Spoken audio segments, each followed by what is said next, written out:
Hi everyone, I'm Josh. And I'm Jim, and this is the Dapper Meeple. This show is about our love of gaming, the games we play, and the gaming community around this passion. So pull up a chair, put on your Dapper Meeple hat, and join us at the table. Hey kids, remember, this is an adult podcast and may contain adult language. Also, Dapper Meeple hat not required. So we're lucky to have a great friend, an amazing storyteller, and an all-around good human as our first guest on the show. Leslie GMgrrl is going to talk to us about her experience in gaming, being a DM as a woman, and maybe even give us some great DMing tips. Then we're going to have another segment of Know Your Character and the Kickstarter Roundup. But first, we're going to kick it off with what we think of TSR. So buckle up for this episode of the Dapper Meeple. Alright, so we're going to jump right into this first thing. The TSR controversy that's been going around, and the reason we're going to address it is because at the beginning of our last episode, we talked about old companies that are making a comeback in geek, and it was G4 TV and the new TSR that was being brought back by Ernie Gygax. And we were very hopeful that there were going to be some projects coming out and some stuff that they were going to produce or reproduce, having that license and name.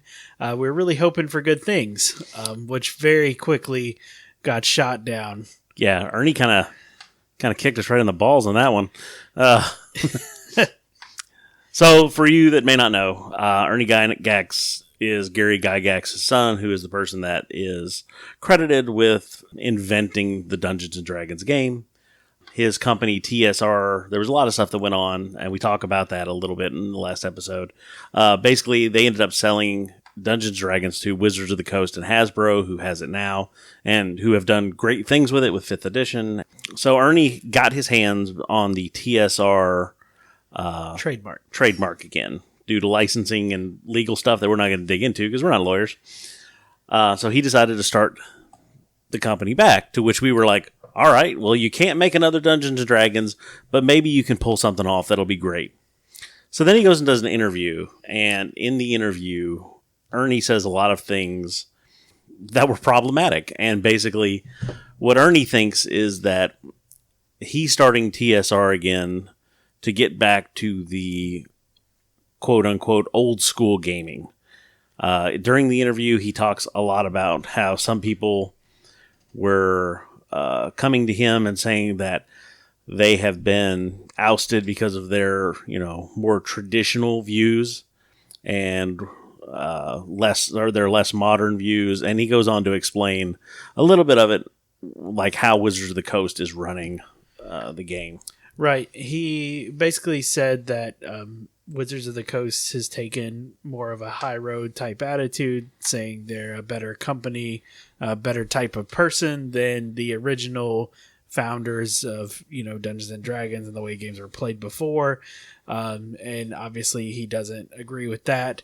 He also went on to make a comment that they're drawing people in, telling people to come be part of this new wave. And he referred to it as joining the pack of lemmings. Which, first of all, that's a myth. Lemmings don't run off of cliffs. Like, it came from a Disney cartoon in the 30s, you jackass. It all came to a boiling point then, later on Twitter, when there was a comment that was made from the official Giant Lands, which is one of the new TSR's game products. The comment came from the official Giant Lands Twitter. Meg the Sorcerer was the person who was a young trans woman, gave them a chance, and they're like, look, TSR, do you want to comment or clarify some of the comments that Ernie made? And the thread goes back and forth a little bit, and they kind of avoid the question, and she finally comes out and she's like, hey, just say that, you believe in trans lives matter, trans women are women, trans men are men, and be done with it. And their response to her is, you're disgusting, which was about where everybody was like, oh, that's pretty much settled. Yeah. So a lot of the comments were very much, well, that makes an easy buying decision. I know where I don't have to spend my money now. And a lot of things like that. Some of the more concerning things that we found doing some research of this and just kind of following along the dumpster fire that it was, there are a lot of people who came out in defense of TSR, which I don't understand how you defend a comment like that. That seems pretty straightforward about where they stand. But that's where we are now. So that is why we are saying, in spite of the hopeful attitude we had as of recording the last episode, we very quickly decided where we stand with TSR games. Right. So our bad on that one.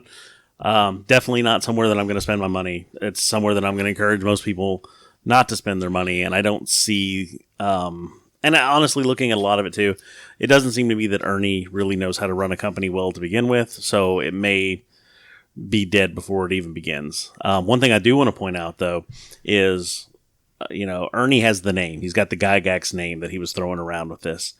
Luke Gygax is his brother, and he is also the one responsible for GaryCon in, I think it's Wisconsin. And he really quickly got involved here and distanced himself from Ernie, saying, hey, that's not us. That's not what we're about.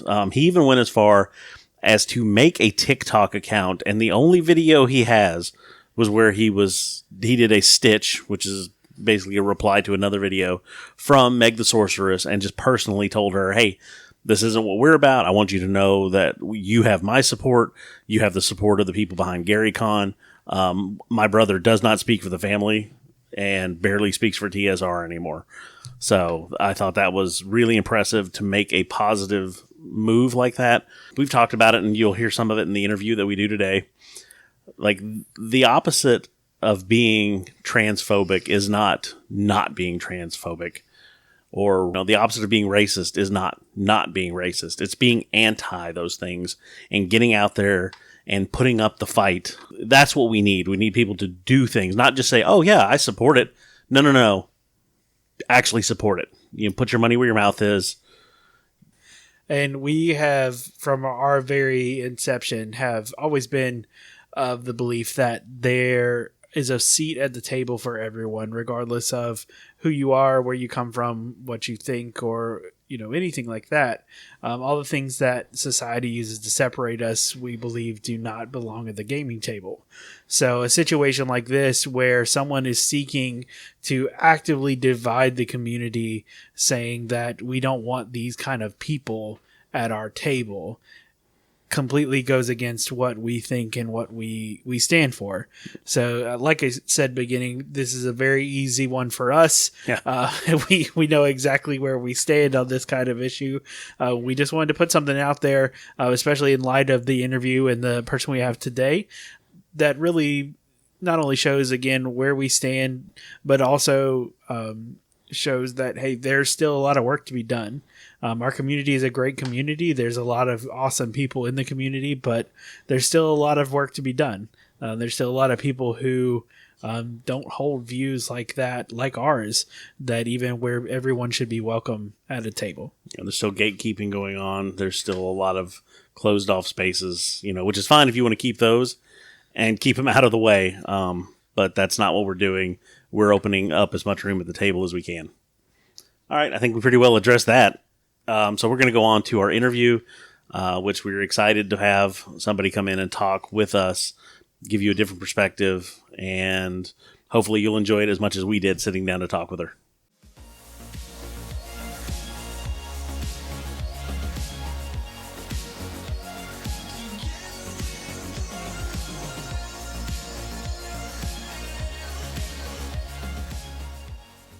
Hey guys, I just want to take a second to do a quick trigger warning. During this interview, towards the end of it, we do have a discussion about some more sensitive topics, sexual assault in games, things like that. It is a brief discussion. We don't get really into graphic detail, but I just wanted to give everyone a heads up, and let's get on with the interview. So if you listen to the show at all, you have heard us talk about a lot of different things. Games we love, what brought us to this hobby, what keeps us in this hobby. We've talked about some things that are the less favorable parts of, things that happen within gaming. And one of the things that we've said from the very beginning is, as being two straight white guys, our experience in gaming is so completely different from anybody that is a woman or a person of color or anybody in the LGBTQ plus community. So I always wanted to have some people come on and talk to us and hear their voice and talk about how their life has been affected by gaming, and it's going to be through a completely different lens. So this is the first time that we've actually had a guest. So our whole purpose of this podcast from the very beginning has always been how gaming needs to be something that is completely inclusive, regardless of your background, your history, or anything like that. There should be a seat at the table for each and every person to come and enjoy this hobby that we all love so much. So I think having a guest on that is completely different from us can bring a whole nother perspective to this hobby of some of the struggles and things that she's had to go through, some of the experiences, and just the way she sees the hobby is going to be great for us. So without further ado, I want to introduce everyone to Leslie, GMgrrl. Hi, everybody. Thank you for taking the time to come down here and talk to us. Leslie, I've known for... Uh-oh. How long have we known each other? It's been a while. It started on our... She was the DM for my very first 5th edition campaign that I ever played in. Yes, that's right. Yeah. I don't know, this was earlier in internet years, right? So I put a post up on Meetup. Right. Does anybody even know what that is anymore? It's still active. Wow. But yeah, because I got a message the other day from them. They're like, "Hey, are you still part of this group?" And I was like, "Nope." No, I know I am not. Yeah, so I put a post up on Meetup. Actually, I responded to something that you had put. Yeah. That's what it was. You had posted something and you were looking for a DM, and I was looking for players because I was starting to get back into the hobby. Like, I've taken a couple of breaks from the hobby over the years, and this was like after a little bit of a break. And I was looking for players, and I was like, well, where am I going to find these people? And I don't know, Google. And I ended up on Meetup, and I saw your post, and I was like, okay, cool. And it was you and your significant other at the time. And I was like, well, this is cool because then I know at least that I'm sort of, because as a woman, you kind of like to play with a mixed crowd. You don't necessarily want just a table of guys, no offense or anything. Nope. But it's much more Believe fun. me, we understand. It's much more fun for us if it's kind of, like men and women or men and women and otherwise. And so I think it's just really a great a testament to some of our optimism.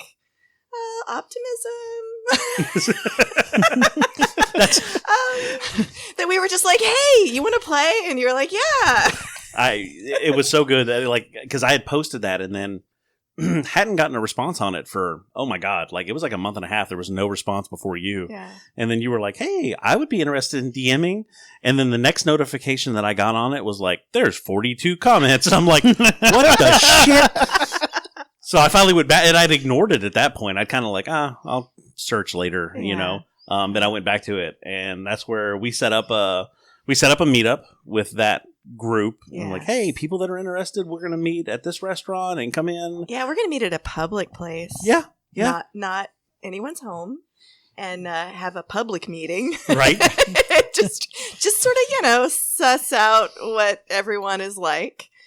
And so, yeah, we ended up with enough people for 3 different groups. Wow. Just based off of my post, which was funny at the time. And so I ended up just sort of strong-arming 2 other people into also running because obviously I couldn't run for... I was going to say, we were like, hey, we've got 30 people here. Yeah. We need a couple... Yeah, so we broke into some other groups. I remember that. And my significant other at the time was like, we're with you, no matter what. Well, and I felt the same way because, again, it was by and large mostly white men who showed up to this event. There was 1 person of color, if I remember correctly. And was there any other female besides any other woman? No, she was the only one.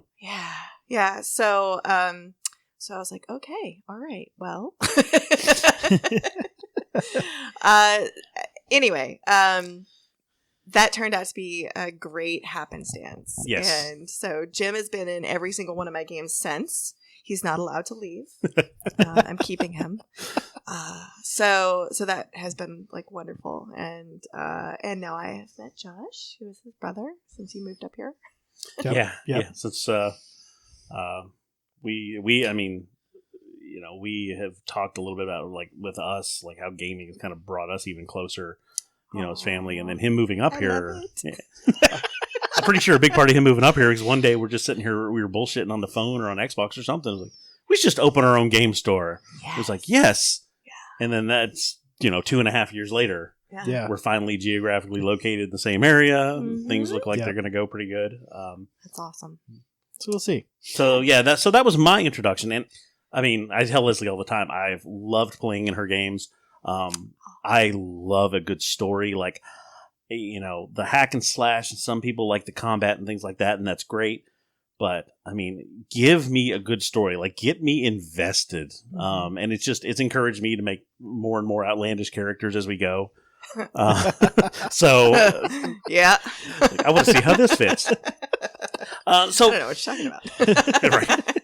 So we've talked a little bit about what it was like for us when we first came in. Where did you start with gaming? Oh gosh, you were a LARPer, weren't you? Well, if you really want to start at the very, very beginning, you'd have to go all the way back to when I was in junior high. Actually, it was probably elementary school. My brother was in junior high. He was 4 years older than me, and he bought the Red Box set. Right, the original Red Box. And he, kind of tried a little bit with me to sort of do something, but he didn't know what he was doing. And I think, I was obviously just too young to get it. And, we just didn't know, right? But sometimes something like that sort of plants a seed of curiosity, I guess, that really sort of factored in.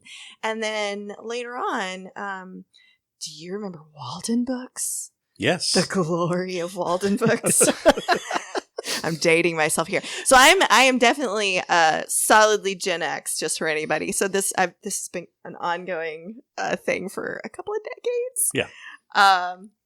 But anyway, so when I was in high school, just going into Walden books, the smell of new books, right. Going in there and and I read mostly fantasy, some science fiction, but mostly fantasy. And so just going through those stacks and finding new books. And at some point in time, I ended over at the, I guess, new sort of role-playing section. And they actually had a couple of different books. But the one that really piqued my interest was I'm blanking on the name right now. It was Shadowrun. Okay, yeah. Shadowrun. Yeah.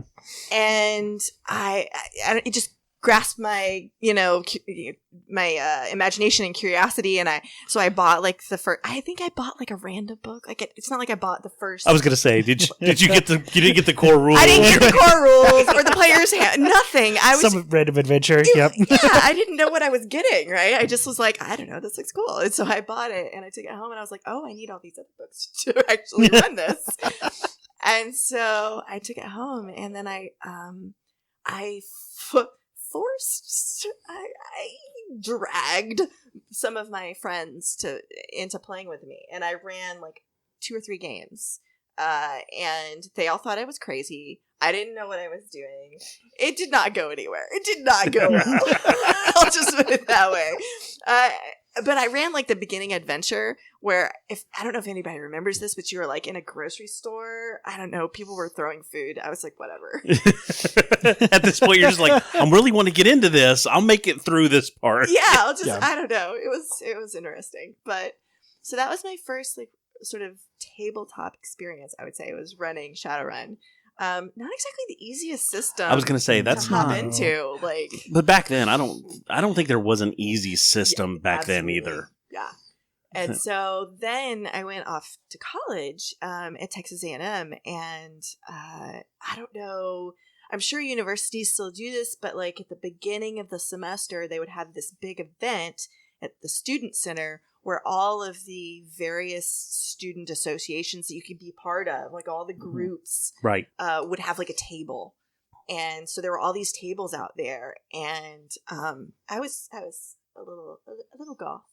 A little goth. You had one of those phases? Just a bit.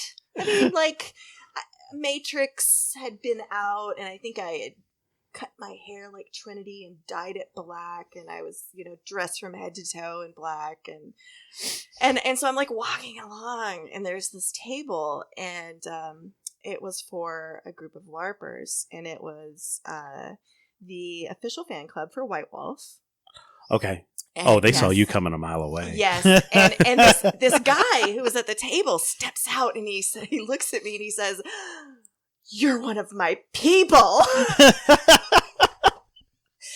Now, mind you, I'm in Texas, right? At Texas A&M University, so like I'm easy to spot. Yeah, they're easy to spot. I mean, it was like that was how you found people. It was like, I mean, the clothes you wore and the choices you made really did like signal. It would, there was no meetup, right? Right.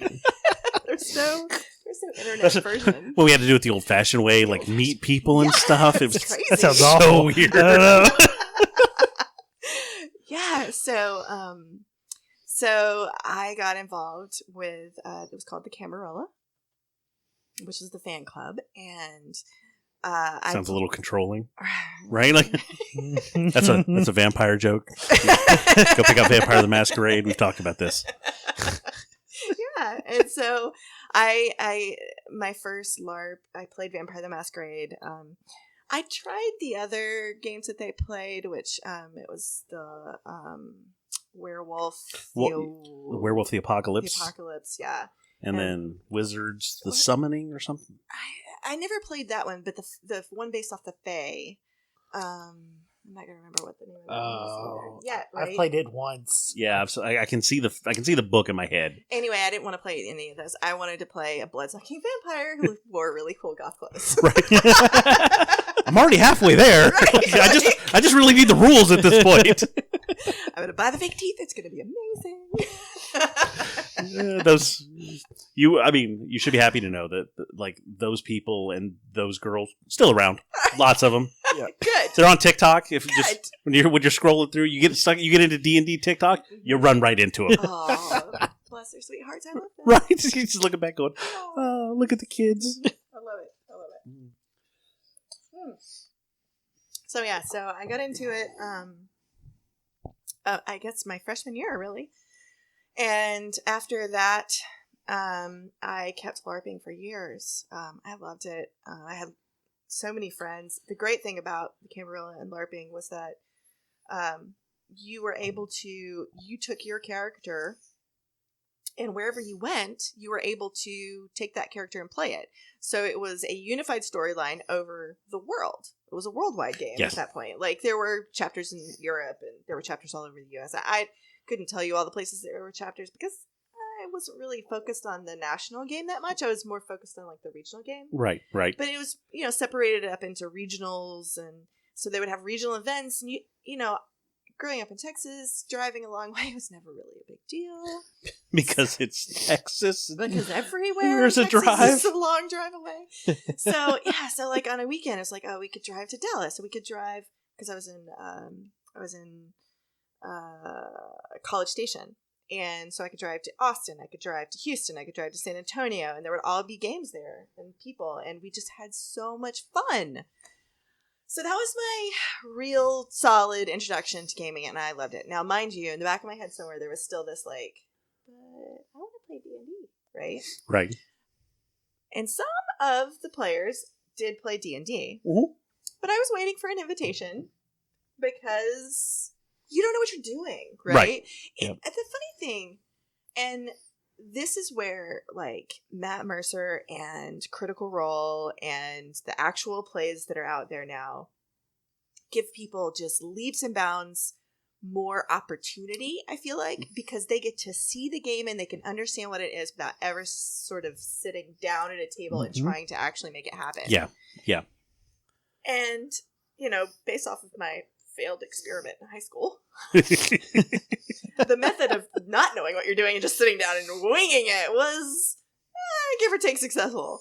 And so I was just hoping that somebody would invite me to one of their games. But it really was a boys club. Like, the only people who were playing D&D in my local CAM chapter, and there were, I would say the split usually was somewhere between like 30-70 to 40-60, right? Right. Yeah. So men to women, it was somewhere along those lines. And this is, I don't think, and no one was really talking about like gender or being non-binary or anything else. at that time I was yet gonna very say, much. yeah. Right.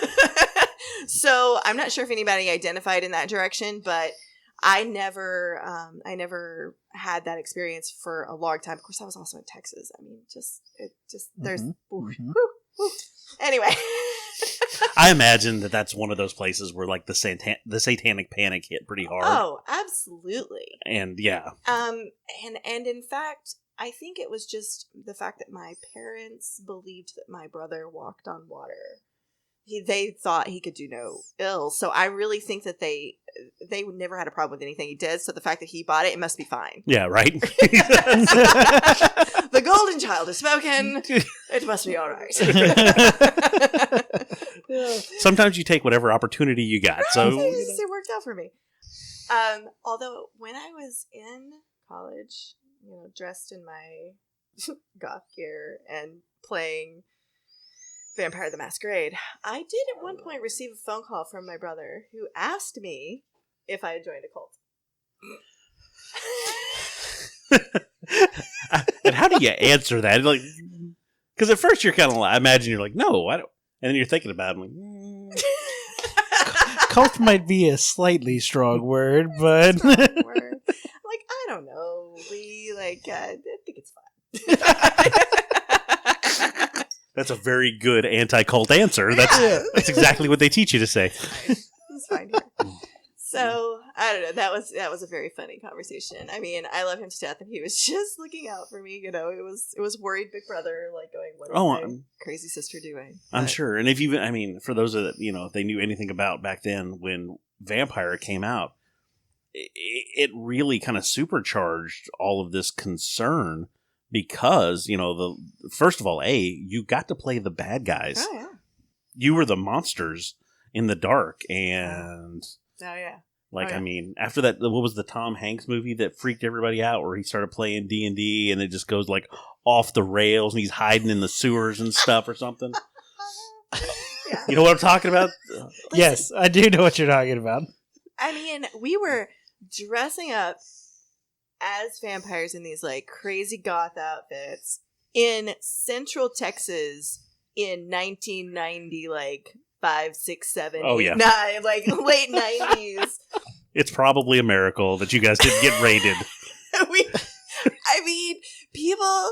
It's so funny. Like we would go, of course after game because game would run until like midnight or whatever, and then you wanted to go to IHOP because that's what every game does after you're done, right? It's just like this is the thing you do, and so we would go to IHOP afterwards, and if you can imagine at midnight. A bunch of goth kids rolling into IHOP with like their fake fangs. I was going to say with fangs on and stuff still. Yeah. Like makeup and like some people were playing like Nosferatu and so they were like really like creepy crazy looking or I mean it was crazy. It was really crazy. And it is a miracle. Nobody really ever gave us it. Maybe because we like rolled as a pack literally. I was going to say that's where they were like let's just let it go. There's just too many of them. Yeah. But, so what did it take to get from there, like, to finally get into a game? My fiance, boyfriend, significant other. So when I moved here to Virginia in 2003, and I started to date someone at the time, and that person was also in the camp because everybody I knew was in the camp. Like that was your group. That was those are my people. Those are and were and still are my people. And so that whole experience, when you're sort of surrounded by those people, like eventually at some point they wanted to play, and I was like, I want to play. Like standing over there with my like, please sir, may I have a number? Absolutely. And so one of my SO's friends decided to run Midnight, which was a 3.5 variant. I was going to say that's setting, yep, an alternate rule system. I mean it was basically 3.5 with just like some changes, right? So it was just like a few like alterations and additions, and we call it 3.7, 3.8, whatever. Yeah. But midnight was this. I mean, it's so fitting for a bunch of vampire cam players. I was gonna say to pick a setting where Sauron wins. Right. Like you're playing in a grim, dark, bleak world where, the evil god has won and you're just guerrilla fighters who are attempting to, hold on to the last gasp of light. And it's hopeless. Right. I was going to hopeless. Say, that's got to be great because a TPK, the rest of the world's going to go on and he wins again, right? Yeah. Yeah. No, that feels slightly traumatic. Listen, the game ended in a TPK and we all died. And yeah. But like that was the game. Yeah. And I loved it. Yeah. I loved it. I had the worst character too. You guys, I didn't even know the concept of min-maxing. I didn't even know what that was. Yes. I was just like, I want to ride a horse. And somebody's like, I kill your horse. Fuck. Really? All my abilities are based on my horse. I was going to say, I really built this character around the horse. I even lay off a little bit. I'm killing my horse. I even gave it a name and everything. I just painted a big gold target on this side is what I did. I know when I first started playing, I was in Japan and a buddy of mine got me into it and we were playing 2nd edition at the time. Yeah. And one of the very first characters I remember making is, I was like, yeah, I'll play an elf. And they said, all right, sounds good. Here's your elf stuff. And I was like, sweet. And they were like, got to the point where I was actually getting into the party. He's like, hey, describe yourself. And I described a dwarf. Because I didn't know what the difference was. The DM's like, that sounds like a dwarf. And I was like, hey, I don't care what it sounds like. That's what I'm going for. So he goes, all right, we're going to retcon some stuff here. Let me change some stuff out. So I was a completely species off. So yeah, it happens. I completely understand. That's amazing, Jim. So, I love it. Yeah, so I made this, like, I don't know, Riders of Rohan, like, character. That's exactly a picture in my head too. And I'm a trained cavalryman without a horse. Shit. Legit, that is what I played. And so we died a spectacular death. Actually, no, it was pretty ignoble, but that, I mean, that's kind of the right. The flavor of the setting. Is fight against the dying of the light. And to this day, one of my absolute favorite settings, I have collected all of the books from the original printings. I've scoured eBay, and all that stuff over the last few years, and I've collected all of them because it still holds a special. Your first game will always hold a special place in your heart, wherever the setting was, whatever you were doing. You'll be like, oh, that's my favorite game. So that was my first game. And then after that, me and my significant other, we had other cam friends who lived elsewhere, and they wanted to have a game at their house. And we're like, well, we'll just travel it to see you because... Again, pre-Roll20, pre-internet, yeah. Pre all the things. Yeah. And so we would drive up towards Northern Virginia. I think we were playing at least once a month. We would drive up there, but we would go for the weekend. Yeah. It was like go stay at their house, game all day Saturday. We would start like around maybe 10 and end at like midnight. Yeah. Epic long sessions, the things that you do before you get older and need to sleep. And have kids, weird things like that. And so we would do that, and it was spectacular fun. And that game was, am I going to remember? It was another 3.5 variant. And this one, I'm going to have to think about it. Because Shay ran that game. What was it called? I meant to write all these down, and I didn't. It's okay. I told you this is the creative process. We just wing it. Yeah. We can always cut it out. I can fix just about anything in post. Nice. So my friend was running this game. It was the first time I had seen a female DM. Right. And even in the Camarilla, there were women who were storytellers, but most of the storytellers I was around were male. Yeah. And so this was really my first time seeing myself in the shoes of someone who's running it, because representation really is super important. Sure. People talk about that and they get a lot, oh, well, yeah, but no, really it is. It is super important to see yourself and to see someone like you doing something and knowing that you can do it. I find a lot of times the people that are going, is it really that important, are usually people that have seen themselves represented in every single piece of fantasy that has come out. Yeah. Like, I mean, it is usually like the straight white guys like, oh, why does that really matter? Yeah. I can't explain it to you because, one, you're not asking a question in good faith. You don't actually want an answer. Yeah. You're just wanting to cause trouble. Yeah. And two, you don't know how you can't imagine. Like every time I've ever picked up a book or I've watched a movie or I played a video game, I was the, protagonist. Yeah. Like that's always been our thing. Yeah. And I think to the credit of the intelligent human brain, we will often find ways to insert ourselves into the character regardless of gender or race or whatever, because we're, amazing, because humans are awesome. Right. But at the same time, that doesn't replace the experience of actually seeing it yourself.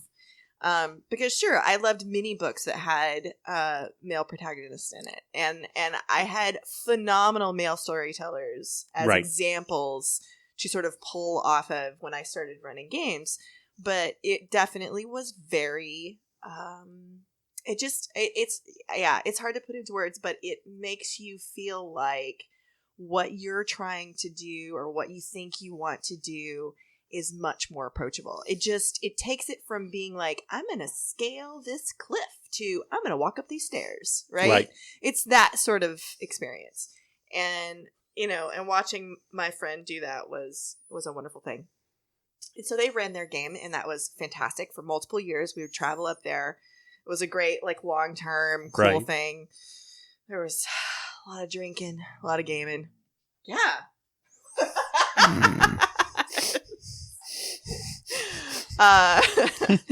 And yeah, so that was my first time with that experience. And then they moved away. So that game ended. I ended up running for them for a little while, right after that. But then they moved away, and then I was kind of like, I think I can do this. And then once I sort of wrapped my brain around that, I ran a few games, just like short things, right? Like, I'm going to run this adventure. I'm going to run that adventure, right? Just kind of like getting my feet wet and just trying it out and just seeing how it feels. And then once I kind of got past that point, I was like, okay, I have all these ideas for campaigns. I need to make this happen. And now I am the forever DM. Right. Here I am a decade or so later, and I'm like, can somebody let me play in their game? Almost circled back around. Yeah. I do just want to say that we did invite you in, but you already had commitments on our game night. So. Oh, you invited me to your. Oh, so yeah. So that's true. That's true. Yeah, I am playing in an actual play that's currently a Star Trek game. That's right. They're using the Modifius system. Yes, I really love it. It's on Gamers Table every Tuesday night at 9 p.m. Plug. What's the what's the name of the twitch.tv/Gamers Table. Okay, got it. Yeah. And the name of the game, it's just our Star Trek game, but it's Tuesday nights at 9:00. The USS Sequoia. Nice. The name of our ship, yes. I play the medical officer. I was going to say. Medical officer. She's fun. She's good character. But, lots of shenanigans in that game. All women and non-binary cast. Absolutely. Yes. Our DM is a man, but the rest of us are we're wild and woolly and having fun. Good.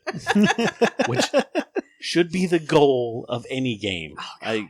So good. Listen, I honestly, it is one of my favorite games that I've ever played in, and there is something interesting about the experience of playing at a table with all individuals who just jive like this and have similar experiences. Wow, yeah, it's been fantastic. They're a great group. So 2 thumbs up. Come watch us because we're ridiculous. I think I've caught a couple episodes, but Yeah. Tuesday nights is when we run our game for our group that we've had for a while. So, which has been. Oh, games. If you've ever ran a game, you completely understand. Like, I mean, the group that we have, I love our group. There are times where things happen and you're just like, oh, but why though? Yeah, you get the look. Mm-hmm. Yeah, having run for the same group, I completely understand. Well, speaking of running, do we want to get into some GM tips? I was going to say, I know you have, like I said, you have been my DM for a long time. Yes. And we've talked a lot about the way that you kind of see the rules, with other people. And we've talked, like one of the things that I know, if we have a death early on, make a new character. Yeah. There's no saving that. Like at that level, you don't have the resources to get it back together. Yeah. So I know, and we've seen it a couple times. I swear to Christ, Leslie has tried to kill me in more creative ways. I almost died to a set of goddamn stairs, and I was a ranger. Like it wasn't even like stupid fighter fell off stairs. Like I'm supposed to be the nimble. Nope. Failed like 3 rolls. I was lucky that somebody was standing next to me and grabbed me. Obviously, that wasn't your favorite terrain. Right. Obviously. Next time you'll pick stairs. Yeah, next time stairs are going to be in my favorite terrain, Leslie. I'll play your little game. Listen, I don't want to hear it. Like when you pick your favorite enemy is humanoids. Yeah. You see the look I'm giving you. Leslie, you told me to come into that game. That was supposed to be the one shot. That's what it was. That's what it was. I was designing a character to go in like guns blazing. Yeah. And then we were like, wow, we really like this. So we've been at it now for a couple of months. Yeah. So that was our COVID game. Yeah. We started it.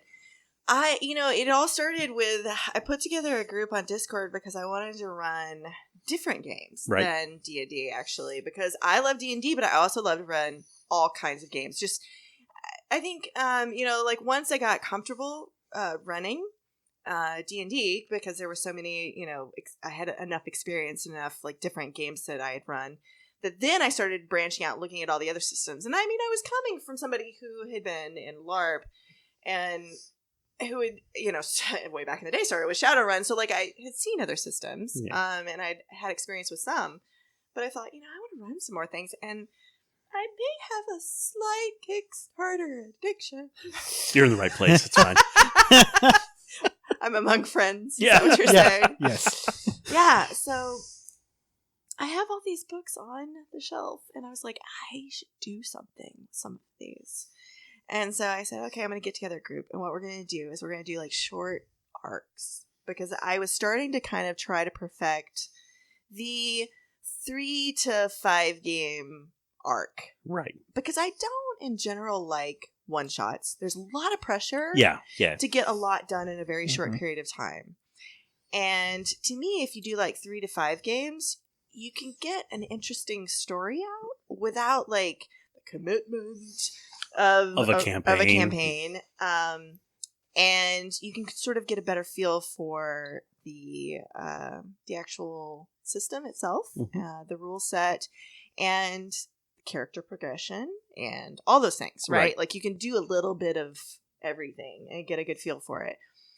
And then COVID hit. So it's like at the very beginning of 2020, I was like, ooh, 2020, like what a lucky year. I'm going to do this year. Wah, wah. I was going to say, not so much. Feel a little lied to on a lot of levels. That's not how that worked at all. And so I started that group. We all got together. We played like 1 or 2 games, and then the world fell apart, and I was like, let's play just a 5th edition one shot. Let's just do like that meat and potatoes kind of comfort gaming, as I call it. Right. It's simple. We know the rules. Yes. We don't have anything to learn. Yeah. We just, yeah. Everybody knows what they're doing, and it's fun, and it doesn't require a whole lot of thought. It requires less prep on my part. And so I kind of was like, all right, well, I'll just run a one shot. And so I just created something. I just made up a story. I was like, this will be interesting. And right. I love Eberron. Yes. Eberron. I've heard it both ways. Yeah. I'm sorry if anybody listens to this. I'm not trying to insult anybody, but that's how I pronounce it. Anyway, so Eberron. So I decided to run an Eberron because I love the world and I love the flavor of steampunk that it adds to D&D. Yeah. Like that's just something I enjoy. And I wanted something a little different because my last game had been in Waterdeep. Right. And so I love urban campaigns. Yes. And Sharn is an amazing city to adventure in. And there's so much there for you to like sink your storytelling teeth into and talk about. And so I was like, I could do anything here, but it was a fun like sort of adventure, go find the MacGuffin, sort of thing where it was like, okay, you're sent off on a job and you need to go find the thing, and the thing turns out to not be the thing you thought it was, and plot twist, you know. Your party starts at a pub.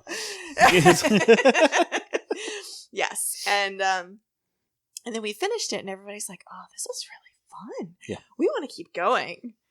And then we're still playing. I was going to say, and it's still going. So I was going to say, it's still a good story. So for new people, like I know, and especially like you said, like the access to this game now is so much better than what it ever used to be. With like, go look up Critical Role, go look up Dimension 20, you know. Go look up. Mm-hmm. I mean, there's a dozen at least podcasts that you can find, live play streams. I love Friends at the Table. That's what I'm listening to right now. Yeah. Was it the Stinky Dragon? Was one I just found that was pretty good. You know, they're out there, so I mean, you can see people having a lot of fun. So, for somebody that is just starting out or just getting into it, because I still see, like I see it on TikTok all the time. People are like, I really want to play, but I don't have people that play, or they just don't know where we still can't find each other. I really thought we'd have perfected that by now. But if somebody that's looking to start a game, what would be your top tips for a new DM? A new DM. Well, let's see. I would say I'm going to ride the line with this one a little bit. So we're going to talk about rules versus story, because that has been an ongoing, I don't know, a debate. I was going to say, yeah. I guess it's the discourse. Yeah. Where, and I mean, this has gone on since I started playing back in the 90s. There is some tension between storytellers who, and I'm showing my cam roots because I call them storytellers, between storytellers who focus more on the story, right, and those who are very focused on the mechanics. And that kind of also, I'm going to add to the mechanics side and say that there's also a lot of like wargaming and min-maxing and all those things, all those concepts kind of like tie in on that side, right? And I want to say I don't have anything negative to say about those as a whole, right? I'm going to say I firmly fall into the storytelling side of things as where I lean in my preference. Right. But I think having a firm enough grasp on the rules such that you can make fair decisions that are generally, everybody at the table is going to feel like, okay, no one's being cheated out of their cool, fun, awesome thing. Right. And it's balanced enough that it's enjoyable, right? So I would say start with a firm enough grasp. So read the rules, watch or listen to some actual plays. listen to some other DMs run the system. That to me is one of the easiest ways to pick up on those rules and how they actually apply to running the game. Sure. So, and that is the most wonderful thing that we never had when we were first starting. Right. Was access to that. The closest thing we had was descriptions in the book, which some of the books still have, right? They'll have that whole interaction where the DM says blah blah blah, the players. Right, blah, I was going to blah, say when it gives you like the sidebar, and Yes, it's like, yeah. this is how this would work. Yeah, and they'll actually run you through. They'll have like a what's the word? Like a script. Like it's like you're reading a script. The DM says this, and then the player, A says this, and player B does this, and so it'll give you an example of play. Right. Right. Yeah. Well, that's great, and reading it's fine, but there's nothing like listening and watching it. Oh, so, no. World's different. So watch a couple of those. Find something that seems like I kind of like this style. Yeah. And try and emulate it. Yeah. Right. So that would be my like first thing. Because you don't want people to come to your table and you don't have any clue on the rules. Now, I will caveat this by saying I'm the worst at remembering all the rules. I just am. Because I kind of don't give a shit. I'm going to be honest. I have seen this firsthand. I'm going to be honest. Because at the end of the day, it's really cool with me and I just want a cool story. Right. We've played, like I said, we've played a lot. And there are times where I have a pretty firm grasp on the rules. Mm-hmm. And I do well just remembering stuff. That's because I grew up in I'm pretty sure it's because I grew up in crazy private school where I had to memorize an entire chapter of the Bible. Just different brains. Right. Different brains. So there's been a couple where I'm like, wait a minute. But I will say that one of the things too that I have really enjoyed, because the story has always been good. I know where we're going, the character, well, maybe not know where we're going, but I know that there's another step somewhere that we're looking for. You know what I'm saying? There's always that intrigue to it. But even if there is a call and it's wait a minute, but the rule says this, we're like, all right, we'll fix that. Cool, whatever. And we go on. And it's just, and it's that easy. It's been really good. So that's another thing too that, I know for me, as a DM, you're focusing on that story, but you got to be flexible. Yeah. I think what I do is don't invest your ego too much in being right. Yeah. So that ties into that whole knowing the rules, right? So generally speaking, and reference notes. I have, there are people who have posted online the sort of cheat sheet on the rules that just kind of takes a lot of the 5th edition rules and kind of condenses it down to a couple of pages. Yep. Mm-hmm. I keep that shit in front of me all the time. I've been doing this for years, and I still refer to it because when it's just the way my brain works. When I'm in storytelling mode and I'm keeping track of 5 different interwoven storylines and all the intrigue therein, it's just there's a couple of extra steps to keeping those rules, and sometimes it's just easier for me. Yeah. I look at the piece of paper and I go, okay, I need you to make this roll, and it don't be afraid to use whatever tools are going to make the job easier for you, and don't feel like using those tools makes you a lesser DM. Exactly. That's the big. Even look at. Matt Mercer, he's done a couple of segments, and I know he's somebody that we refer back to just because I think he has kind of become that face. Oh yeah, he's so well known. Yeah, that's out there. But even when he talks about DM prep, he's like, look behind the screen, look at all the stuff I have behind the screen. He's got notes, and it's not even just really complicated, something to do with the story. It's what exactly do you roll for a superior healing potion? Oh yeah. Yeah, all the time. I forget that stuff. Yeah. Google is my friend. My cheat sheets are my friend. Searching PDFs is my friend. Yeah. And don't if you play with people who give you a hard time because you're not remembering a certain rule about something, fire those people. Yeah. Just kick them the fuck out of your game. Nobody has time for that shit. Nobody has time for that. So I love to rely on my players who are rules lawyers. I love my rules lawyers. They're great, right? As long as they accept at the end of the day that my rule is law. Sure, right. When I make the call, that's it. I've made the call is made. Yeah. But that's the agreement. And most of the time I'm super flexible. And if they say something, I don't have any ego invested in being right. Right. I want my players to have fun. And that's what I'm trying to get to. I'm trying to get to a fun, fair experience and figuring out where that sweet spot is between those things. Yeah. And so if one of my players is like, well, this rule says blah, blah, blah, when we're talking about like something someone's attempting to do, and I'm like, okay. And I might say, yes, that's what we're doing. I might say, we're going to do that, but with caveat A, B, or C. Or I might say, in this case, under these conditions, that doesn't make sense. Sure, right. And that's generally like how that, and you're only going to get comfortable doing that by doing it. Yeah. Like it takes experience, and there will be times when later on you'll think, why didn't I do it this way? Or, like just don't listen to those little voices in your head. Right. I think that's one of the biggest detractors for a lot of people that I've talked to about being a GM for the first time. Yeah. Is like, I have that little voice that tells me I'm going to do it wrong. Like, dude. You will. Yeah. You will. You will, but at the end of the day, it's just like the real world. You're going to make mistakes every day. Mm-hmm. Keep going, because the world's going to keep spinning. Yeah. D&D works the exact same way. I don't know if you've looked at a map, but Toral, round. It's just going to keep going. It just keeps going. Well, and the end goal is not to be right. The end goal to me is for my players to have a good time. And if I have a scenario where there's been some sort of like rules thing that I didn't get quite right, 9 times out of 10, I'm the only person who gives a crap at the end of the game. I was going to say. And if I say anything to my players, because I've asked before, because of course you're like, how was my game, guys? As every DM does. Mm-hmm.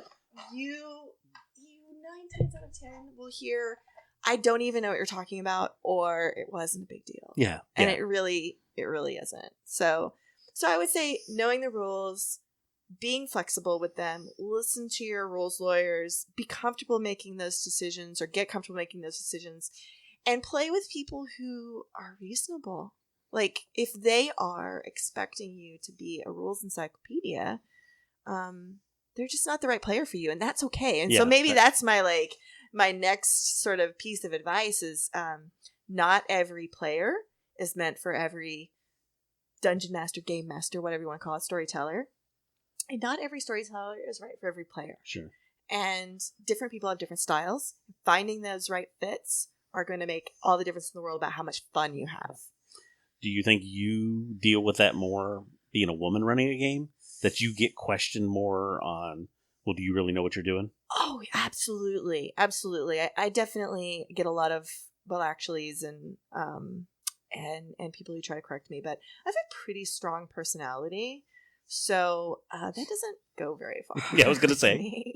I don't tolerate that sort of nonsense very much. But I definitely see it more in my games sometimes, and I have to kind of just, take a deep breath and say, okay, thanks, but moving right along. Right.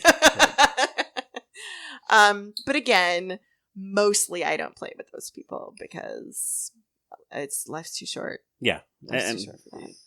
I know, and I've talked about it, I've been very fortunate with the people that I've sat around, because I've heard such horror stories coming out of the rest of, the gaming community about women that are playing just being treated like, well, you don't belong here. Yeah. Yeah. And I mean, the stuff that's going on with TSR right now, a big part of it, is Ernie Gygax coming out and saying, look, there's a lot of people that want to go back to that old, way of playing. And in my head, I'm going, what does that mean? Like, what? He's like, oh, well, there's too many women and, there's not enough straight white men at my table is what it translates to in my head. And whether that's what he meant or not, the old way of playing that's exactly what it is. And I am very familiar with the segment of the gaming community that individuals who have those opinions fall into. Yeah. And I've dealt with them a lot over the years, and I try to just not give them all the oxygen in the room. I think I've just been doing this for enough years, right, that they're just, they're spouting their opinions into irrelevance, right? Like they're making themselves irrelevant, which is a shame because they hold a piece of the history of the game. Right. Mhm. There's a lot of interesting and cool stuff that happened at the beginning of D&D, and there were plenty of individuals involved who weren't just straight white men. Right. Sure. Yeah. Who I feel like because of certain individuals that they've given kind of the older vanguard a really bad name. And that's unfortunate because there's plenty of people who played before me, who played with, concurrently with me, and who are now playing after me, all wonderful people. Sure. And those people just like, they take up the oxygen, and I'm sick of it. Yeah. Like, I'm sick of those people and those opinions because we're past that now. Like, we should be. Like, I mean, if you look around, oh my God. And I keep going back because, like, if you haven't found it yet, D&D TikTok will eat away hours if you let it. It's so good. It's so good. Is that what the kids are doing now? Yeah, right? My social media manager pointed it out to me, and I was like, you're a 13-year-old girl. You obviously know what you're talking about. Let me see what this goes. Of course. Yeah. But, you see, like, the people that are playing, and even, I mean, if you go into the right game store, or even around here, it is not, like, I go into a game store, and I'm not surrounded by everybody that looks like me. Yeah. And the stories are so much better. Mm-hmm. Like, you can only get so good of a story out of me. And even if it's, if we grew up in the same experience and we're running the same games and playing the same games, the story's only going to get to, so you're only going to hit such a plateau, When you have a table of men and women and non-binary individuals who are all pulling on their experiences and have different backgrounds, different race experience, life experience, and all those people come to a table and start to tell a story together. It, having been in both types of games, at the end of the day, 100% it is a better story and a better experience the more diverse your table is. Yeah. And that is partially, I think, because you just can't imagine the worlds and experiences you've never been through. Yeah. And so including that just adds so many facets. They're lovely facets. I don't know why some people are so resistant, intimidated by resistance. Like, just there's fear. Fear is at the basis of it, right? They're afraid of the change to the community, which is unfortunate because it closes their eyes to all of the positives. I was going to say this, just the untapped wealth that they have there of potential for a good story, know? And I remember when I first started playing second edition, there wasn't a lot of story like there. I think it's gotten more, like the stories have gotten better now, Well, I think I touched on that earlier where I was talking about, like, you kind of have, like, two camps, right? Yeah. You have a camp that loves their war game, loves their dungeon crawl, loves their min-maxing. It's, the math is fun, and the figuring out a way to make your character really powerful, and how much damage can I do? All of that stuff, that whole, like, camp, that's their fun, and that's great. Like, there's absolutely nothing wrong with that. Like, I do not want to in any way denigrate that. Like, that is, I, in fact, can be accused of min-maxing. We'll talk about my wizard later. Yes, I'm the person who takes the lucky feat. Anyway, moving on. But even still, I mean, that's the way they play, and you have so many more people that are coming into this. And while the rules and the combat and that stuff is good, there's a lot of people, I think, that come to this for the stories. Like, I mean, Critical Role completely changed the face of this. Yeah. And a lot of people do the same thing. They come in and they look at it and they're like, wow, I want to be in that. Yeah. Like, look how dedicated, like, the fan base that they have, for better or worse sometimes. But every fan base. Yeah, I was going to say, it's When there's like a certain point you get to a fan base level, and it's just like, all right, we're gonna have to deal with some crap now. Shit. It's true. Well, Cool. I think coming at it from the GMgrrl and from the LARP side of things, and playing Vampire the Masquerade in the 90s. Yeah. I think they were sort of at the vanguard of a more diverse group. Yes. In role playing games. Sure. Mm-hmm. And so, and story in LARP really is way more important. It is wonderful to get into an amazing combat scene, but most of the time, I mean, come on, at the end of the day, you're playing rock, paper, scissors. Right. How seriously can you really Yeah. take it like this, right? You know, like, I mean, Yeah. I'm just saying, like, so like the stories that we created, and all props to everybody who ran those games, ran huge games with hundreds of players in these conventions at these hotels, right? Not pre-internet, but pretty close to pre-internet, like for coordinating all those people and all that stuff. Oh my God, I can't imagine that with not everybody having a cell phone on them. Or No one had a cell phone. Yeah, exactly. No one had a cell phone. Yeah, absolutely. Like it was really crazy. And so those people would craft these amazing stories and have all these people involved in it. And you had this huge room of people involved in these plot lines. And I think that instilled in me a love of the storytelling side of it. And so when I came to tabletop role-playing games, I didn't even have a sense of this is a war game or this is a game, that is based off of like dungeon crawling or anything like that. I came to it with a bunch of other LARPers playing tabletop RPG who were like, this is about storytelling. Right. We're going to tell stories and we're going to roll dice, Sure, yeah. Because, mind you, also I learned from them how to min-max characters. Right. And for anyone who's listening who doesn't know min-max, I mean, admittedly, it's kind of a... I guess it is kind of a, Yeah, like a little... I mean, I kind of am. But min-maxing just basically is like minimizing your weaknesses and maximizing your strengths of your character. So whatever class you're playing, it's all about like maximizing your damage output and figuring out how you can be like the most effective character with whatever character build you're putting together. And some people will argue, and I understand this, some people will argue that a less perfected character build has more character. Sure. Is more fun. Right. It's more like, like those quirks and unusual characteristics make it like entertaining and enjoyable, right? Yeah. I like to be good at whatever I pick to be good at. Right. Which is fine. So I harbor that little bit of like competitive whatever that is. It was like, nah, I really want to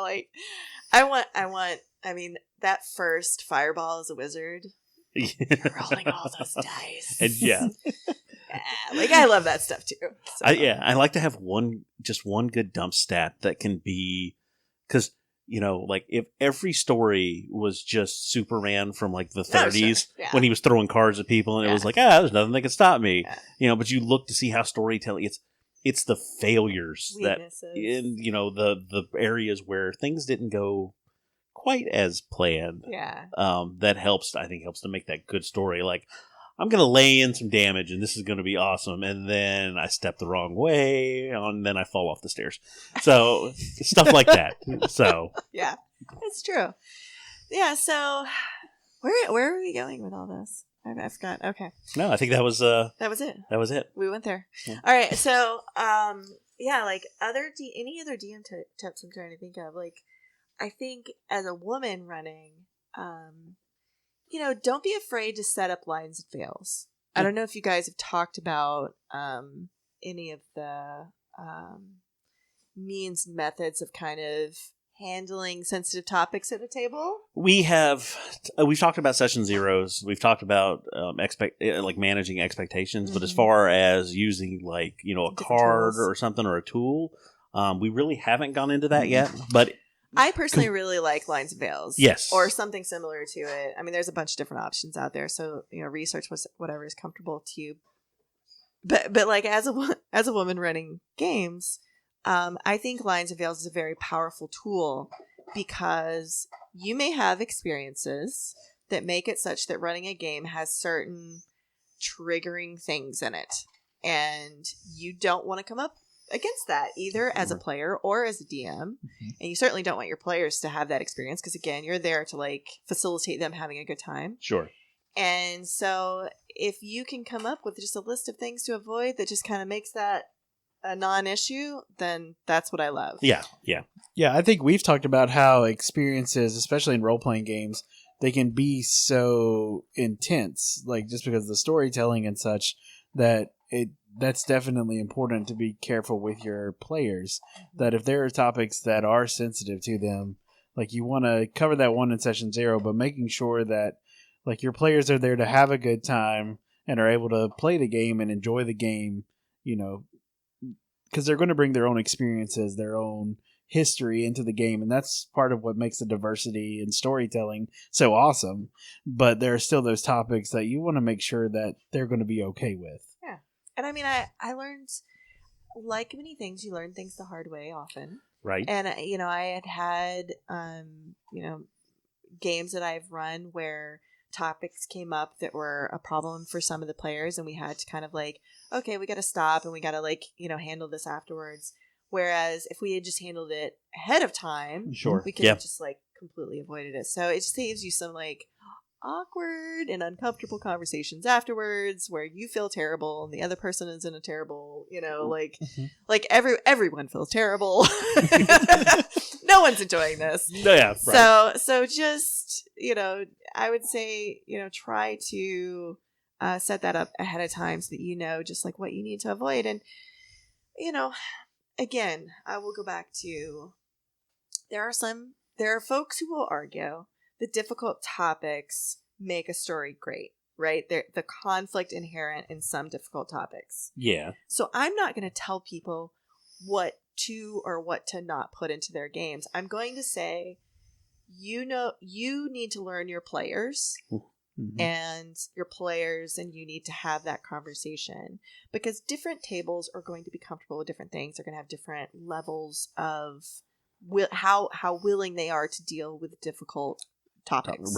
Right. So whether you're talking about issues of racism, or you're talking about slavery comes up in games often, whether you're talking about sexual assault, whether you're talking about any number of topics that can be very triggering.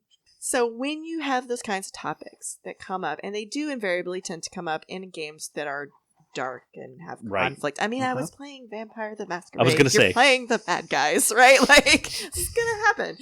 And so when you're dealing with those things, if you just need to have that conversation with your players. Yeah, we advocate for us, we have for ever since we started this, for that session 0 to do exactly that. I mean, it's fun to... it's fun to flesh out characters and get together and stuff, but that's the conversation that you need to have is hey, is there anything that we need to avoid? And it's fine. And that you need to make sure, I think as a DM, like that's one of my big things is to make sure that everybody knows that it's fine. And if something does come up later that you were like, I didn't think it was going to be a big deal, but we did that last time. I really left the game feeling really shitty. Yeah. Reach out to me, find me, call me, whatever you need to do, come talk to me. Like you need to be open to catch that and then go back and fix it.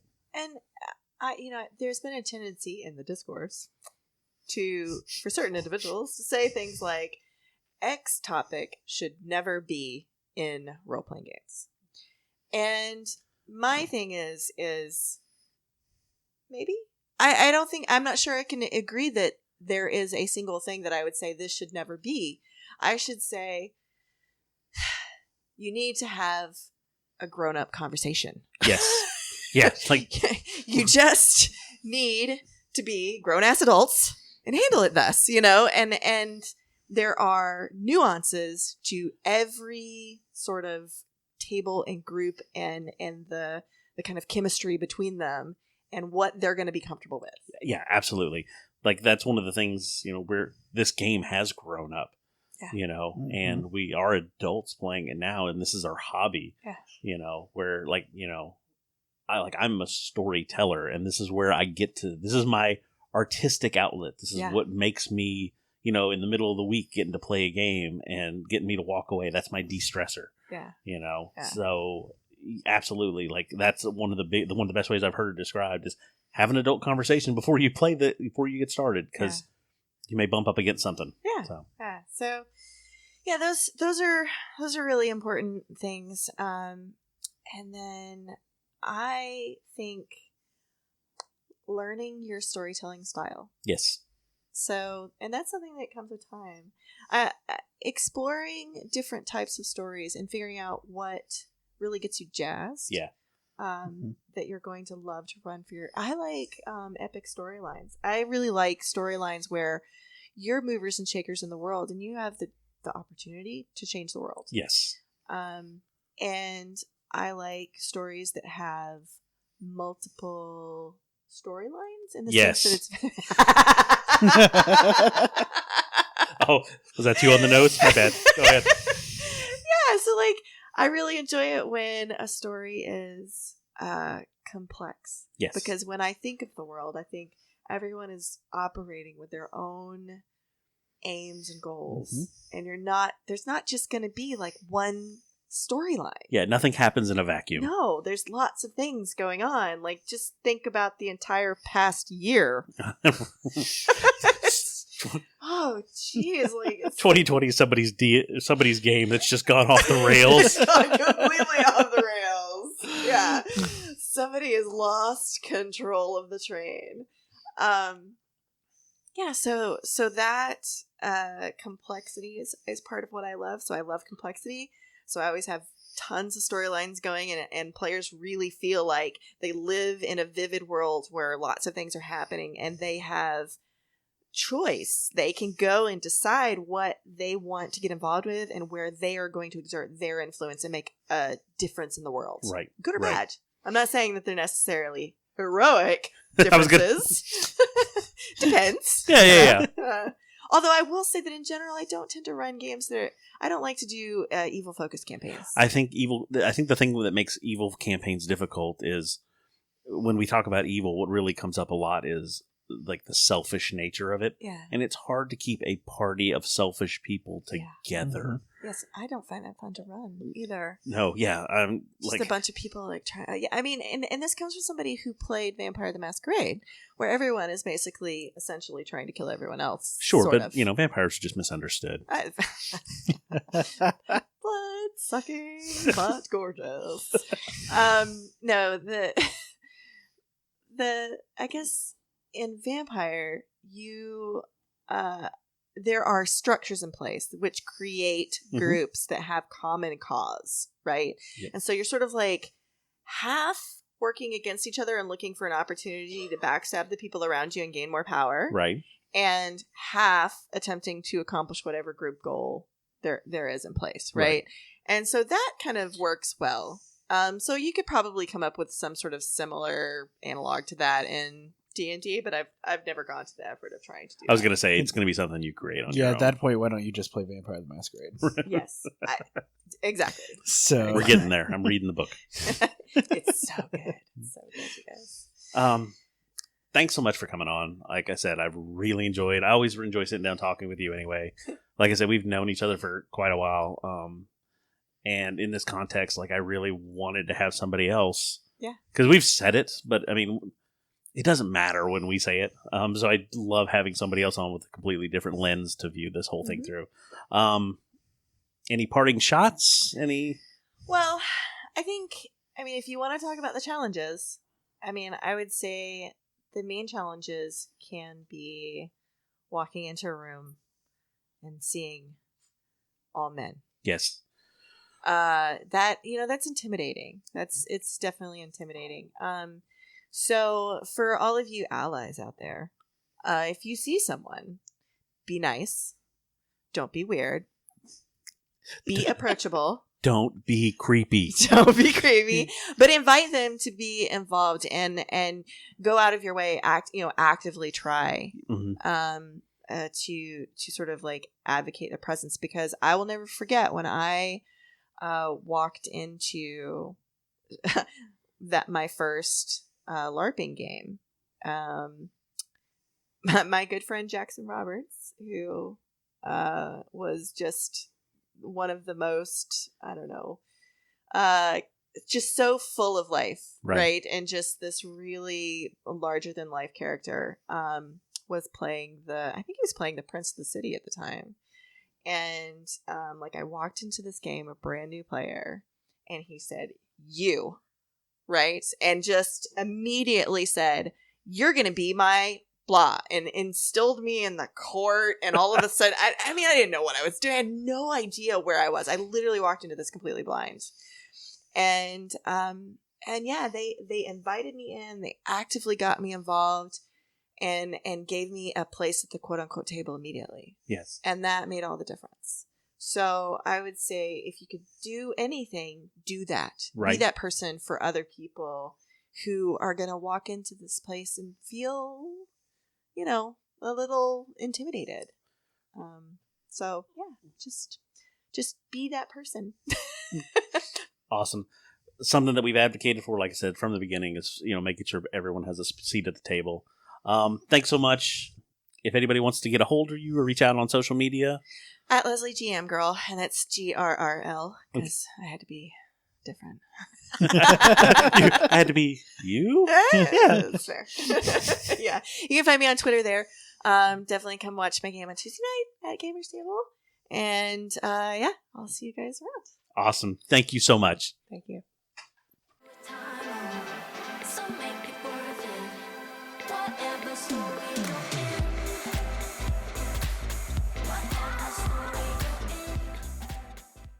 So, now we're going to do another segment of Know Your Character. This is where we talk about characters that we've played, characters that we have loved, and give you the information on them so maybe you can use them as an NPC. Maybe this could be inspiration for your next character. And since we had Leslie on, we definitely wanted to take the opportunity to have her work with us and do a Know Your Character segment on a character that she has played. So what we're going to do is we're going to kind of walk through this. This is something, too, that we are putting up on the website. We have a sheet up there of the information that we need. If you're interested in giving us a character that we could talk about on air, please contact us, fill it out, send it to us, and we will be more than happy to explore that. So we are going to get started. So let's start with the character's name. Okay, so the character's name, because I am extra and I always have first, middle, and last name, was Ezraven Corinth Hollindale, short for, well, I went by Ezra during the game. And system was 5th edition. Okay. We were playing a Curse of Strahd game. That's a good setting. Oh, yeah. That's great stuff. So, Curse of Strahd. And this was a human wizard that I was playing.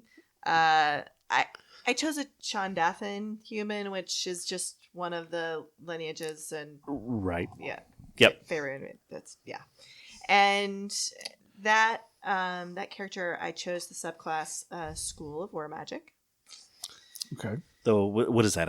Was that at a Sword Coast? Xanathar. Xanathar. Everything. Yep. Yeah. And I loved it. I loved playing that. Now, mind you, I'm the forever DM, so when I get to play, I'm like, yeah. There's no half-ass in any character here. Oh no. So this character we got all the way up to level 13 in this campaign. We played the entire campaign, and gosh, wizards at higher levels, there's just nothing like that. You were walking around with a nuke, no matter how you've done it at that point. Yeah, you're a glass cannon, yeah. but it's amazing fun. Yeah. So what do we talk about next? We talk about stats. I don't remember now. I'd have to go look it up on Roll20. I mean, I had a really high intelligence. I was gonna say I min-maxed it. Whatever. Yeah, I mean. Back to that. I think I was weak. I'm pretty sure strength was my Probably. Lowest Dump. Yeah. Usually the main wizard dumps that. Yeah, I was having a hard time opening the cans, like trying to get a jar, and I'm like handing it to the paladin, like, can you open this? Open this, I'll throw a fireball. Deal. Yeah. Description. So, let's see, how do I describe this? She was... Is this physical description or is this... Yes. Okay, physical description. So she was petite. I went with sort of petite waif-like, sort of long, dark brown hair. She had, do you know who Lily... Oh, gosh. She was in Lost. Hold on. Lily Evangeline? Is that it? Is that right? Yeah, Lily Evangeline. Or Evangeline Lilly. Sorry. So I based her off of Evangeline Lilly. Okay. Who is an actress.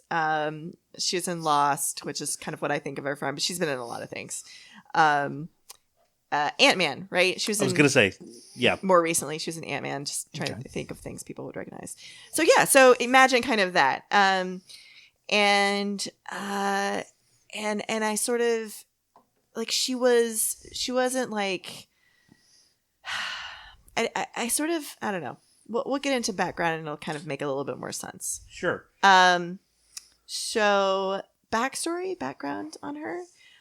She's a female Tombstone Doc Holliday wizard. I remember you talking to me about this one, and I loved this idea. Yeah. So, like, tragic past, tragic future, undying loyalty to her friends. Like, she had a penchant for sarcasm, gambling, drinking, flirting. Like, all the vices were her friends. Or so she thought. Yeah, so she was a fun, hot mess. Got it. Yeah. And so, like, I wrote, I mean, I can read you the backstory if you want to hear. It's not very long. It's just a No, go paragraph. for it. Yeah. Okay. All right. So, she grew up in Cormier. She lived most of her life in that region. Her mother, Sibylline Hollandale, eventually became a high-ranking war wizard, which, if you read the books... Yep, I was going to say. Cormier had war wizards that were part of their arm, or, part of their military. And her mother died under mysterious circumstances because you're playing a D&D game, so of course... Somebody's got to be an orphan. She wasn't an orphan, though. Ezra suspected a cover-up, like some kind of internal betrayal within the War Wizards. But her father, who was a very kind, Joran Hollandale, he was a dentist, a quiet, kind, and unassuming fellow, took over caring for her. Really, he was sort of the home caring, nurturing type, Got right? It. Good save, by the way. Yeah, right. I'm like words. I'm wordsing. Anyway, so she, however, personality-wise, took more after her mother, and had a natural proclivity towards the study of magic, but didn't have her mother's grit or ability to follow rules. Got it. Yeah. Just not really good with that whole rule following thing. Authority figures. Following orders, none of that. So after her mother's death, she had been studying to become a war wizard to like follow her mother, but after her mother's death, she became more entrenched in the seedier side of Suzerain, which is the capital. Showing an unusual penchant for gambling while she tried to suss out who the betrayers were. She spent a lot of her time swindling and drinking and flirting. Gender was irrelevant to her interest. And she occasionally would sling a few spells when one of the above went wrong. She thought she was getting close to finding out who was behind her mother's death when she ends up in, not Ravenloft, but Barovia. Yes, that's the word I'm looking for. So she ends up in Barovia. She actually had gone out and ended up carousing with some individuals and wakes up the next morning. In Barovia? In Barovia. Holy shit, that's got to be one of the worst hangover stories ever. Yes. Yeah. So she's convinced that she was getting too close to finding her mother's murderers, and they engineered a way to get rid of her, and that was an elaborate way of doing so, I guess. I was going to say. Maybe somebody owed Strahd a favor, like, here, I've got a warm body. Yeah, I was going to say. There Take you go. this toy. There's a snack. Yes. I love it.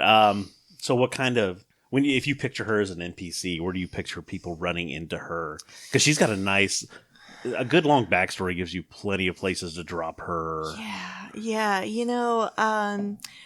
I would say if you find her when she's younger, she's either in a brothel, a gambling establishment, a tavern, right. something like that, and just up to no good. Generally, like she's cheating at cards. I took like the lucky feet, and like you're that person. Yes, I am that person. Oh my gosh, my DM was like, oh god. At least she's not a divination wizard. Let's be honest. That's true. Well, it was funny. It was fun to like combine this war wizard, and so I took every like destructive spell I could find, and then combined it with this alcoholic gambling. I never saw a card game I could turn down. Like right. I liked risk. Yeah, it was just like an interesting like sort of combination. But I really leaned into that Doc Holliday. Like for those of you who have seen Tombstone and love it as dearly as I do, and for those of you who have not, you're either way too young. Just fix it. Yeah. It's streaming in like 4 places. You do it. Do the thing, because you will not regret it, and you will love all the characters. And Doc Holliday will just be goals for your next NPC. Absolutely. It's amazing. Yeah, so she will be making deals. She'll be playing cards. If you run into her later in life, she's actually she and a paladin of Ilmater, Emmerich, have they are farming actually. They started a winery. Theoretically, it's in Barovia after we destroyed Strahd, but details. You can stick it anywhere. Right. I like that. I was an adventurer once too. Thanks. So that would be so good. Yeah. Oh yeah. So she's and she was planning on possibly opening her own college. Right. Of magic. Which would have been fun. Oh my God, yes. Like gambling trickster magic or something. I don't know. Something. But and yet you still like to just blow things up. Right? Sure. You can go somewhere else and learn magic. But why? You want to go running around through dusty books all day? Or do you want to come out to the pumpkin patch and let's practice blowing some shit up? Yes, it's 100%. That's pretty accurate. Yeah. And I gave her, a deep accent, and she would talk like this, and so I was slinging spells and blowing things up, and Strahd was not my friend. Yeah. Awesome. I love that. I love it. All right. What was her name again? Ezra Hollandale. Ezra Hollandale. Mm-hmm. She may be wandering around, hiding from, the purple dragons. She may be in Barovia farming, but a great character if you need a good NPC to kind of fill that wizard role.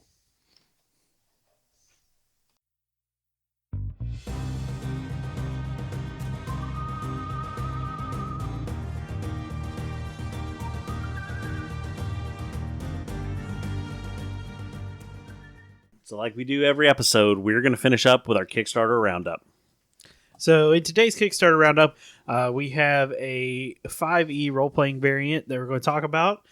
We have a little card game, drafting and recipe building. And then we have a large mini, like huge minis, MOBA-inspired board game that we're going to finish up with. So let's kick it off with S5E. Super Heroic Role-Playing for 5th edition. And it is a guide for DMs and players who want to have a little bit of a comic feel to their game. Yeah, so this one looks really exciting. A lot of the art and stuff that they've posted is reminiscent of, straight out of comic books. It really gives kind of a different flair to 5e. I've always been fan of like kind of superheroes, not just with the all the stuff the Marvel Cinematic Universe has done recently, which has all been really good. But just in general, I think this is an interesting take on 5e, building off of a system that I'm fairly familiar with. It's one that I myself am looking to back.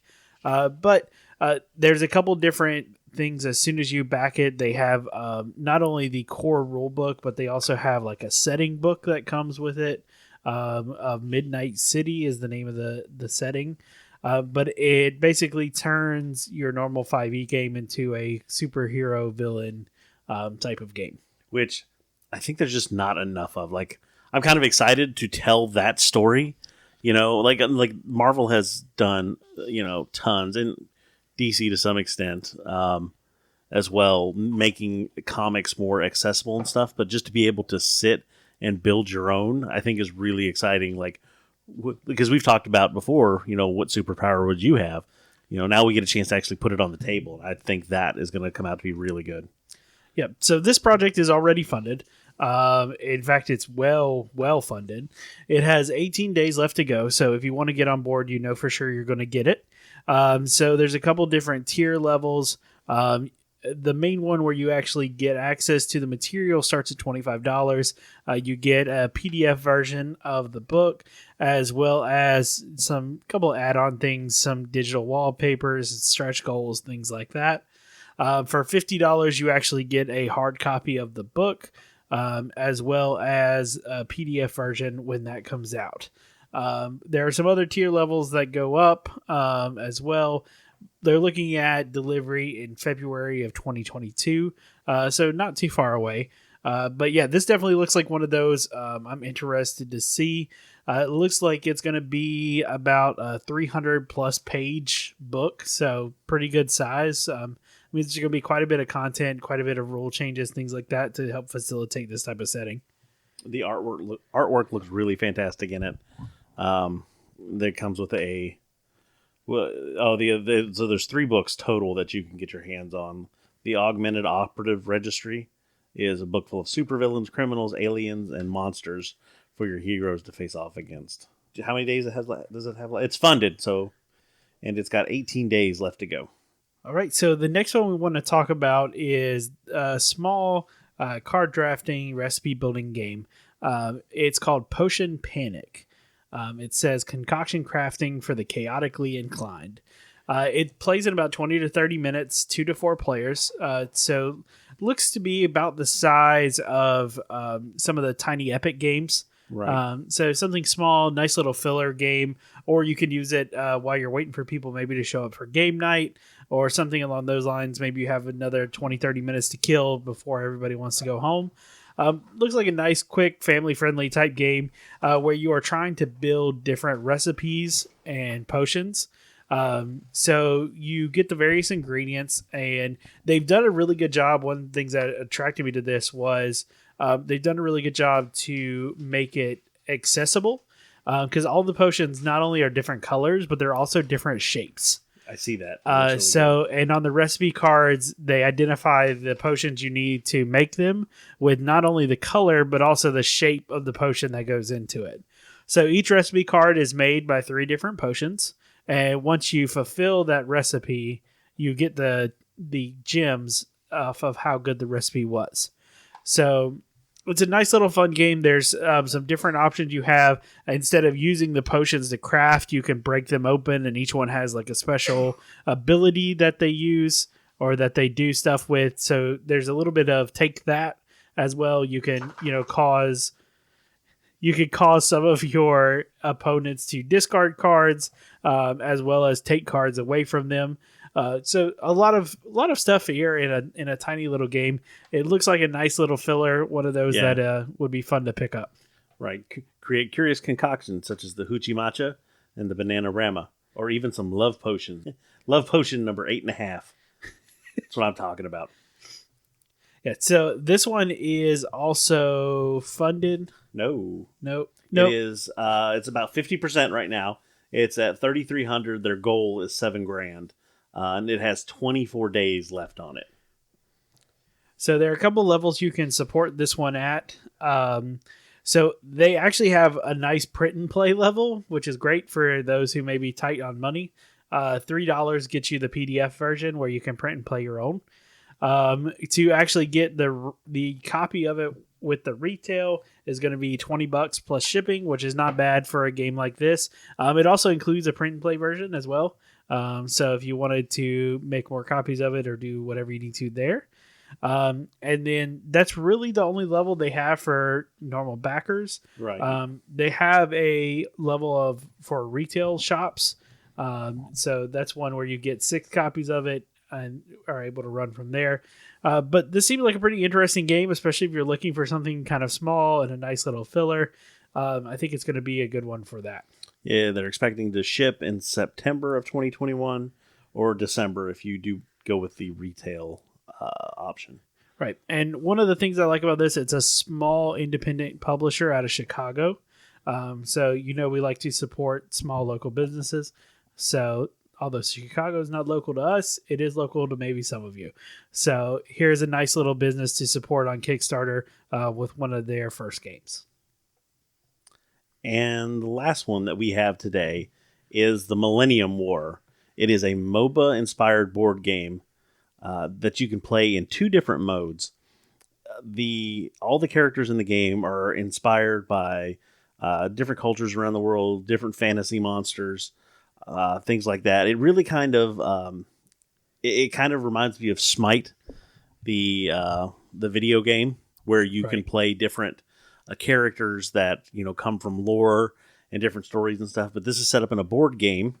It like I said, it has 2 modes. You can play it competitively or cooperatively. In the competitive mode, I guess the landscape is that there's a Millennium Gate that opens once every year or every so often, and now you have to build a team to go in and fight somebody else. So it's a 1-on-1, a 2-player game in the competitive mode, where you try to either destroy all of your opponent's creatures. You can destroy their monuments that they have on the field. And what's the third way to win? Claim the Millennium Gate. So it looks really good. It looks like there's a lot of options to it. There are 35 unique heroes, all with their own set of strategies and weapons and equipment that you can buy and use on the table. So one of the things that I really like about this game is the bases for the miniatures. So first off, the miniatures are absolutely beautiful. They're well sculpted. The kind of things we expected in this day and age from a big Kickstarter project. But the bases on each of the heroes, first of all, they're magnetic. So that's, just for starters. But they keep track. They have little health dials, as well as defense points and attack points. They all track on this one dial that then magnetically attaches to the base of that character. So you don't have a bunch of dials lying around. They're all nice and easy, right attached to the character you're talking about. So that right there is awesome. That's a really good quality of life upgrade. For anyone who has played any games where you're trying to keep track of various units and things like that, that makes it nice and easy. Also, the minis have interchangeable parts for customization. So if you don't really like the way one of them looks, or maybe you got some ideas to upgrade them, there are a lot of interchangeable parts for these miniatures. I think that's kind of one of the big selling points for this. Is it is a minis game. They are unpainted, it looks like.